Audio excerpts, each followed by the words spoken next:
buddy Rob Portman gave me. You know, John Kasich, he's an old, long-term friend of mine. He's one of the most fiscally conservative guys I ever met, and by judging by the shirt he's wearing, you can tell that. John, thanks so much, and Josh Mandel, you need to send this man to the United States Senate, so here he is, the leader of the United States Senate.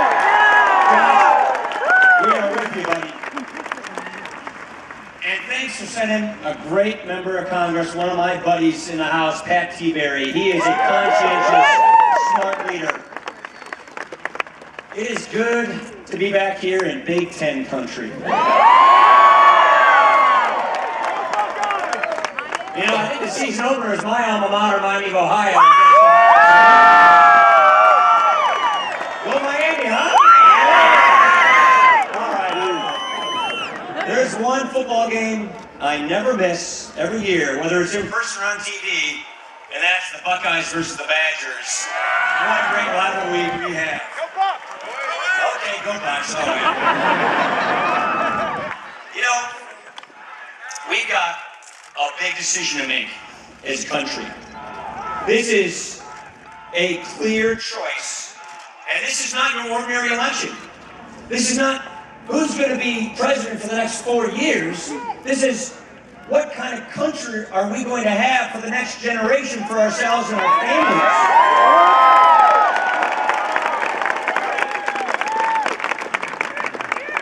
And it's a really clear choice. Do we want 4 more years of the same? No! Do we want a nation in debt? No! A nation in doubt? No! A nation in decline? No! That's right, we don't. We need leadership. We need somebody to get the American idea turned back on by reigniting the values that built the American idea in the first place.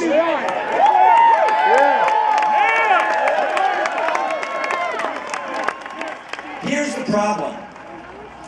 President Obama and too many politicians like him in Washington have been more worried about their next election than they are about the next generation. Losers! And so, he's out of ideas. All he's offering is more of the same. Look, let's be clear. President Obama inherited a difficult situation when he came into office. Here's the problem. He made it worse. We're not going to do that. We're going to lead. And what we are seeking to do together with you is to earn your support, is to deserve victory. So that when we win, we have the mandate and the moral authority to fix the mess in Washington and get this country back on the right track.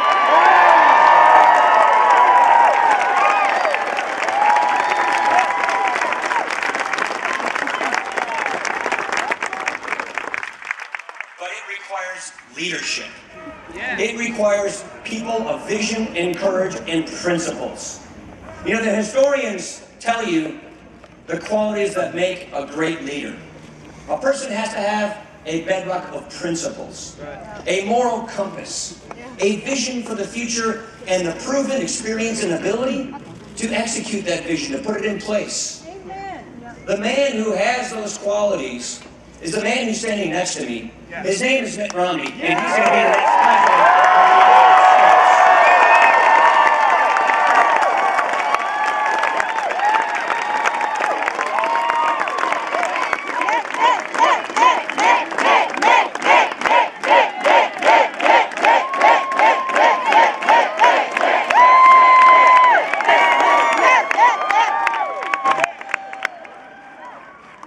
Look at the man.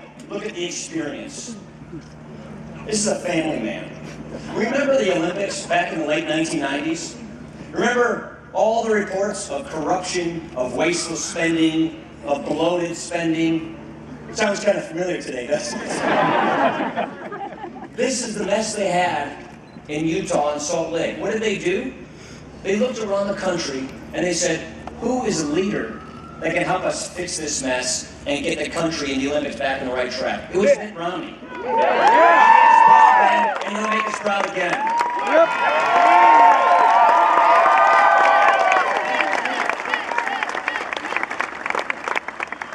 at his experience in business. And by the way, having that kind of experience is a good thing.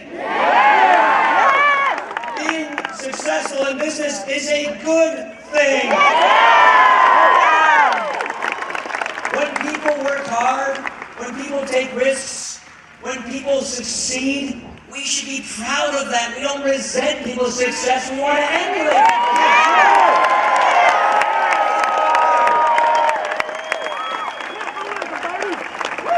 This is a man who started small businesses. This is a man who turned around struggling businesses with an astounding degree of success. He helped create companies like Staples, Bright Horizons, Sports Authority.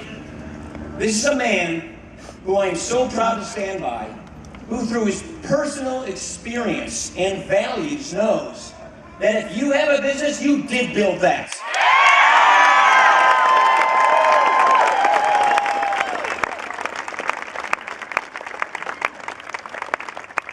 And if you want to see a clear contrast on a track record of leadership, look no further than the leadership Mitt Romney provided as governor versus the leadership, or lack thereof, that President Obama is providing. President Obama came into office promising to lower the unemployment rate. It would never get above 8% if we just passed this stimulus legislation. It's been above 8% for 42 months. The unemployment rate in Massachusetts went down under Mitt Romney's leadership. Yes, it did. Yes. Family income. We just saw some new, really ugly statistics this morning about how the middle class has been hit so hard in the last 3.5 years. Family household incomes have gone down by more than $4,000 in the last 4 years. Under Mitt Romney's leadership, when he was governor of Massachusetts, they went up by $5,000.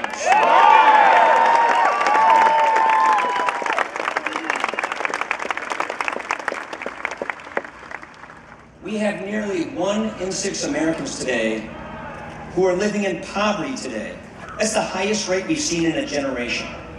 President Obama's ideas aren't working. Remember, when he came in office, he and his party controlled it all. They passed just about everything on their agenda item, and now we're suffering the consequences as a result. Remember when President Obama came in and he said, there aren't red states, there aren't blue states, we're all the United States of America. That's right. We're not going to be, doing childish, petty things. This is the third president I have served with, and this is the most acrimonious, partisan, bitter atmosphere I have ever seen. That's right. When Mitt Romney was governor of Massachusetts, a Democratic state, and he was a Republican governor, where the legislature was controlled 87% by Democrats. What did this man do? He didn't demonize. No. He reached across the aisle and he balanced the budget without raising taxes.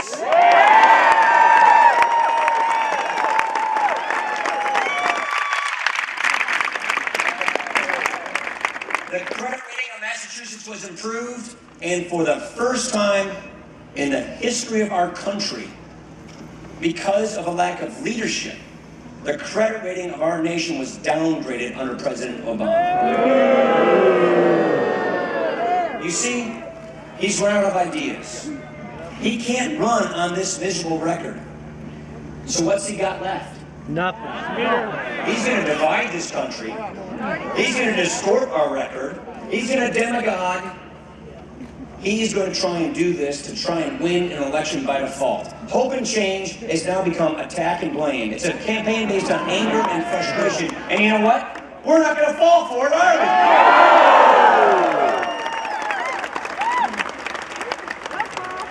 Every now and then, the president sort of drops the veil and gives us a glimpse into his worldview, his governing philosophy, what he truly believes. You guys know Joe the plumber, right?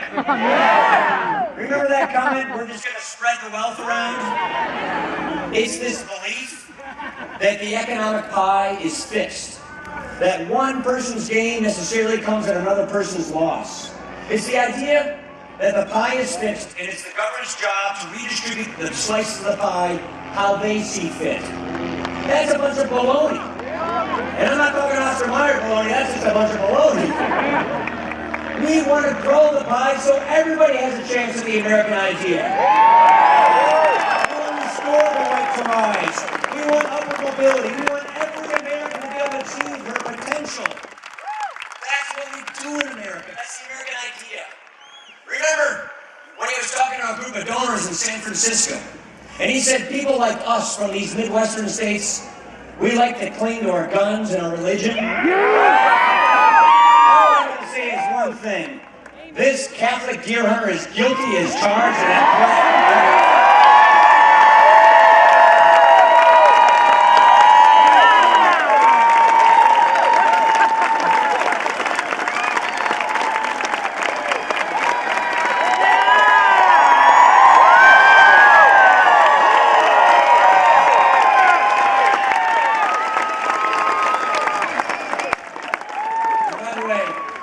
You got some big deer here in Ohio. I spent 4 years hunting deer here, and you got some good deer. Now, the last one, the doozy, the one that takes the cake, in Roanoke, Virginia, not long ago. We can all mouth it in our minds. When he said, if you have a business, you didn't build it, someone else did that. It reveals this idea that we need a government-centered society with a government-run economy. We've seen these ideas in place before. Go home, turn on your TV, and see how it's working out in Europe. If we copy European policies, we will get European results, and that's what President Obama's taking us. And we're not going to let that happen. So here is our commitment to you. We will not duck the tough issues. We will not kick the can down the road to the next generation and have a debt crisis like here. We will lead. We will not blame others. We will not blame all these other people. We will take responsibility.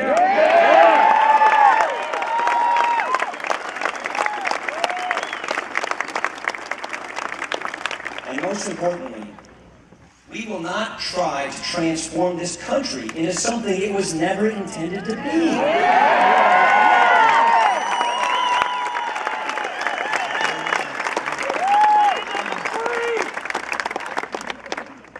Liberty, freedom, free enterprise, self-determination, government by consent of the governed, not the other way around. Those are the principles that built this country. And so we will not try to replace our founding principles. We will reapply our founding principles. That's how we have broadband. That's how we create jobs.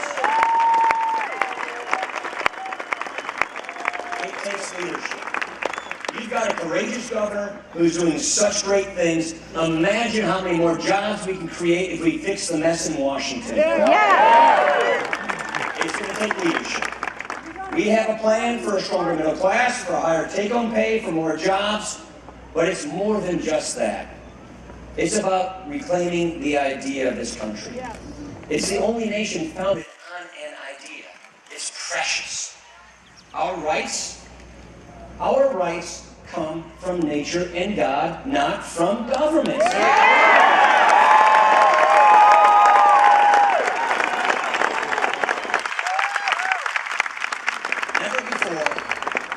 Never before have I seen such a clear choice of two futures. Never before have we seen a moment where the man and the moment meet perfectly.